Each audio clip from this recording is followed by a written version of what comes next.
Pergi ke hutan salak, ada gorila. Gorila pergi membawa nenek tua. Mari anak-anak kita berdoa, lalu kita belajar semua.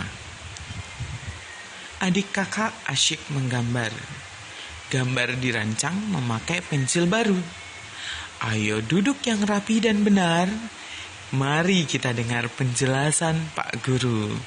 Assalamualaikum warahmatullahi wabarakatuh. Halo anak-anak, selamat pagi semuanya. Tentunya kita hari ini akan membahas tentang yang namanya peredaran darah. Sistem peredaran darah pada manusia, yaitu tema 4 kelas 5. Tentunya kita hari ini akan membahas tentang yang namanya sistem peredaran darah. Darah di dalam manusia diedarkan oleh yang namanya dipompa oleh yang namanya jantung. Sistem peredaran darah pada manusia itu alat-alatnya terdiri atas 3. Ada jantung. Kalian pasti memiliki jantung ya. Terus ada pembuluh darah. Ada lagi yang terakhir adalah paru-paru. Kita ambil jantung. Oke. Jantung itu adalah alat yang sangat vital, yang sangat penting di dalam peredaran darah. Karena apa? Jantung berfungsi memompa darah menuju ke paru-paru, bahkan bisa menuju ke seluruh tubuh. Jadi, jantung berfungsi untuk memompa darah. Jantung terletak di rongga dada sebelah kiri. Ya, kita coba raba. Nah, iya. Jantung itu bekerja dengan cara berkontraksi dan berelaksasi secara bergantian. Jantung terletak di rongga dada sebelah kiri ya, awas ya. Ukuran jantung kira-kira sebesar kepalan tangan kalian masing-masing. Nah, jantung disusun oleh otot-otot. Kenapa? Karena otot-otot ini akan menggerakkan jantung untuk memompa darah dan menerima darah untuk dipompa dan disalurkan ke seluruh tubuh atau ke paru-paru.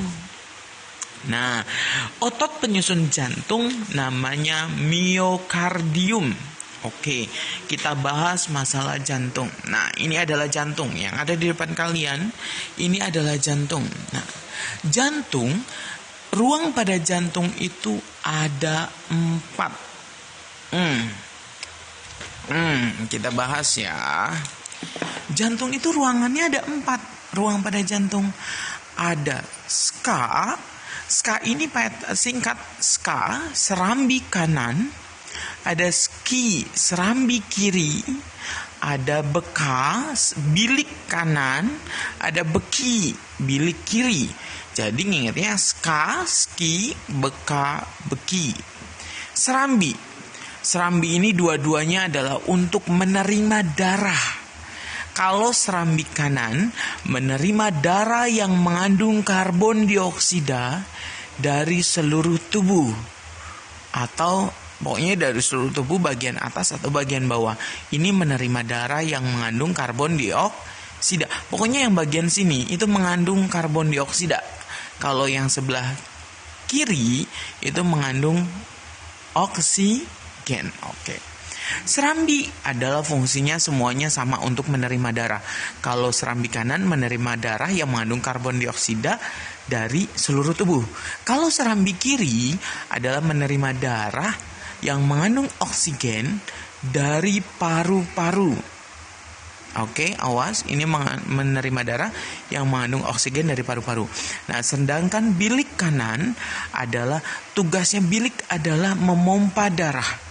Bedanya haluannya saja.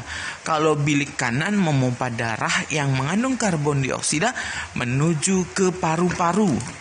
Sedangkan kalau yang namanya bilik kiri, ini adalah ototnya paling tebal ya. Karena bilik kiri tugasnya berat, yaitu memompa darah menuju ke seluruh tubuh. Nanti Pak bahas lebih jelasnya. Ini adalah sekat.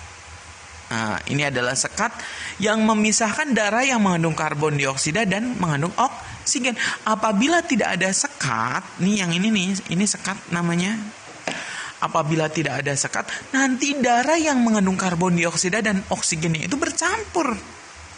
Nah, ini namanya katup. Ini namanya katup tricuspidalis yang ini. Ini namanya katup bicuspidalis.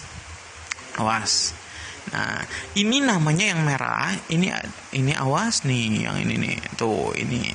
Ini adalah nanti kita bahas. Ini ada yang namanya pembuluh aorta, nanti ada pembuluh nadi, ada pembuluh vena, nanti kita lebih bahas lebih dalam lagi. Oke? Kita beralih ke yang namanya sistem peredaran darah. Oke, kita bahas ya. Nah, ini adalah gambarnya. Ini adalah paru-paru. Ini ada bolong-bolong kayak gini karena apa? Ini adalah pembuluh kapiler, nak. Pembuluh kapiler itu, jadi pembuluh itu ada 4. Ada pembuluh aorta atau pembuluh darah yang paling besar namanya aorta. Ada pembuluh nadi.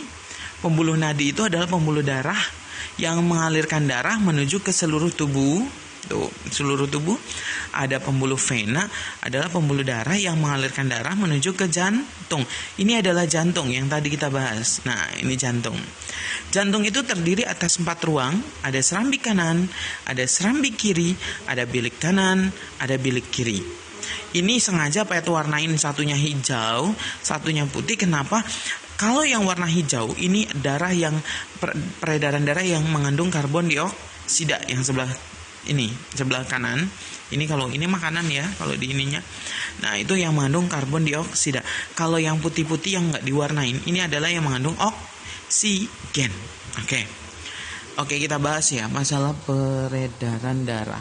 Yang pertama, darah mengalir dari bilik kiri. Jadi bilik kanan dan bilik kiri itu sama-sama memompa. Cuma kalau yang namanya bilik kiri, memompanya jauh menuju ke seluruh tubuh sehingga membutuhkan tenaga yang kuat. Makanya kenapa bilik kanan dan bilik kiri beda penyusun ototnya. Bilik kiri ototnya lebih tebal, lebih banyak. Karena apa? Dia memompanya lebih jauh karena dia memompanya ke seluruh tubuh. Sedangkan bilik kanan dia memompa hanya ke paru-paru saja. Oke, kita pertama yang peredaran darah besar dulu ya. Peredaran darah dibagi menjadi 2. Ada peredaran darah besar, ada peredaran darah kecil. Peredaran darah besar adalah peredaran darah yang mengalirkan darah dari jantung ke seluruh tubuh dan kembali lagi ke jantung. Tuh, awas, kalau peredaran darah besar mah dia agak luas cakupannya tuh. Dari jantung ke seluruh tubuh dan kembali lagi ke jantung. Itu namanya peredaran darah besar. Kalau peredaran darah kecil adalah peredaran darah yang mengalirkan darah dari jantung menuju ke paru-paru dan kembali lagi ke jantung. Nah, kesini. Oke, kita bahas ya. Bilik yang pertama, darah dari bilik ini akan dipompa menuju keluar. Dipompa nih oleh bilik menuju keluar. Oke, dia keluar. Ini melewati, ini aorta ya. Pembuluh nadi yang paling besar. Pembuluh darah yang paling besar adalah aorta. Nah, dari aorta ke sini, masuk ke sini, nanti diedarkan. Oke, kemudian dari sini. Nah, ini ketemu pembuluh nadi. Pembuluh nadi atau pembuluh arteri. Pahit mengitnya nari. Pembuluh nadi itu adalah pembuluh nari itu nadi itu arteri nama lainnya. Nah, dan nanti dari pembuluh nadi diteruskan. Terus ini masih mengandung oksigen ya darahnya nih. Oke, ke sini dan masuk menuju ke seluruh tubuh. Nah, di dalam seluruh tubuh nanti ada penyaringan sehingga darah yang mengandung oksigen diserap oleh tubuh, sedangkan darah yang mengandung karbon dioksida atau CO2 akan diedarkan dibawa oleh pembuluh darah, dibawa oleh darah, oleh plasma darah menuju ke keluar dari seluruh tubuh. Kemudian dia diedarkan menuju kembali ke jantung melewati pembuluh vena. Ini pembuluh vena nama lainnya adalah pembuluh balik. Awas. Nah, dari pembuluh vena terus masuk ke sini dan diterima oleh serambi kanan. Jadi serambi kanan tugasnya adalah menerima darah yang mengandung karbon dioksida dari seluruh tubuh ya. Nah nanti dari serambi kanan, setelah diterima oleh serambi kanan, kemudian kemana Pak? Dia dimasukkan ke dalam yang namanya bilik kanan, ditampung di bilik kanan nih. Setelah penuh, baru ini menutup, kemudian dipompa oleh bilik kanan. Jadi bilik kanan ini fungsinya adalah memompa darah yang mengandung karbon dioksida menuju ke paru-paru. Nah, nanti ke sini tuh diedarkan, dipompa oleh bilik kanan. Nah, ini adalah pembuluh nadi pulmonalis, nanti menuju ke paru-paru. Nah, di paru-paru terjadi pengikatan. Kalau yang mengandung karbon dioksida akan dibuang. Kalau yang mengandung oksigen akan diambil dan dipilih menuju dipompa menuju ke jantung. Nah, dari paru-paru kemudian menuju ke serambi kiri. Ini darah yang mengandung oksigen di sini nih, ke sini. Nah, nanti serambi kiri tugasnya adalah menerima darah yang mengandung oksigen. Nah, di sini dia diterima oleh serambi kiri. Kemudian dari serambi kirinya kemana? Dibuka oleh serambi kiri menuju ke bilik kiri. Dari bilik kirinya dipompa lagi, balik lagi ke yang namanya ke sini. Tuh, ke seluruh tubuh. Jadi muter-muter kayak gitu aja.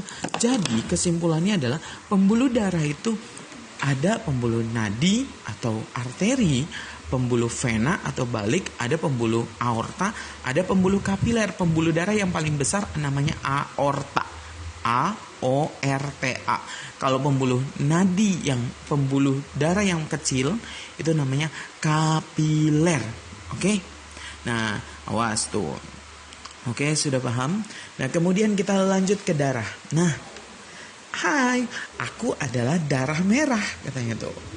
Darah merah bentuknya adalah seperti kayak mangkuk, terus kayak cekung kayak gitu. Darah merah nama lainnya adalah eritrosit. Darah merah fungsinya adalah mengangkut oksigen menuju diedarkan ke seluruh tubuh dan mengangkut karbon dioksida untuk dibuang. Darah merah tuh, awas. Darah itu dibagi menjadi beberapa ya. Ada darah merah namanya eritrosit, ada sel darah putih leukosit, ada sel darah pembeku atau trombosit. Sel darah merah atau eritrosit fungsinya adalah tadi mengangkut oksigen dan sisa-sisa pembakaran atau karbon dioksida. Kalau sel darah putih fungsinya adalah membunuh kuman. Nanti ada videonya ya. Membunuh kuman. Jadi kuman-kuman yang masuk ke dalam tubuh kita itu akan dibunuh oleh yang namanya sel darah putih. Akan tetapi kalau sel darah putihnya kalah berperang dengan kuman, dia akan menjadi nanah anak-anak. Awas, sel darah putih namanya leukosit. Ini eritrosit. Sel darah putih apabila terlalu banyak di dalam tubuh kita akan menyebabkan penyakit namanya leukemia. Jadi sel darah putih terlalu banyak di dalam tubuh kita juga cukup bahaya juga, makanya tuh. Sel darah pembeku namanya adalah trombosit. Ketika kita luka, terus darah keluar dari kulit kita. Kemudian kan darah lama-kelamaan berhenti ya. Nah, itu ada sel pembeku. Sel darah pembekunya bekerja kemudian menimbulkan apa? Darah tidak mengalir lagi karena itu ada namanya trombosit. Nah, plasma darah itu kayak berupa cairan. Jadi di dalam plasma darah nih ada darah merah, darah putih, ada trombosit. Nah, golongan darah ada darah A, ada darah B, darah O, darah AB.